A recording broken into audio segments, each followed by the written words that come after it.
But away the arts and crafts, summer camp is now educating your kids in personal finance. With just 17 states requiring some sort of personal finance coursework in school, summer camps are looking to fill that void. Joining me now is the author of Retire Inspired, Ramsey Solutions financial expert Chris Hogan. I know you love this, Chris. Hey, Dagan, it's exciting to me because money isn't an elective in life, it's a necessary skill. So if we can teach young people early how to handle money, they can be more successful in life financially. Do you think that this will be a growing trend, Chris? Do you think this will happen more and more often and parents will realize the need for it? Well, I think it's something that as we look at helping young people to grow, helping them to understand leadership, entrepreneurial skills, as well as money skills, there's a way to do it in a fun way. I mean, if you think about it, we learned to spell playing Scrabble at a young age. We learned strategy playing games. Why not help young people understand the strategy of money in a good way? I'm not saying sit them down with spreadsheets and have them have pocket protectors for 9 days, but let's give them some skills in a fun way. Don't make fun of pocket protectors now. I've got these pens that bleed ink.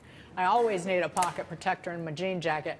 I want to move on to this. I have a feeling I know how you might react, but so there's a student loan refinancing company that is now offering a free year of MoviePass. This is thanks to a partnership with Laurel Road. Wells Fargo is attempting something similar with Amazon, and it failed. How is this different, and is it a good idea? Again, it's a carrot, if you will. It really is a carrot. When you look at this, the cost of MoviePass ranges anywhere from $120 to $130 a year. But when you start to look at the average student loan rate right now is around 10%.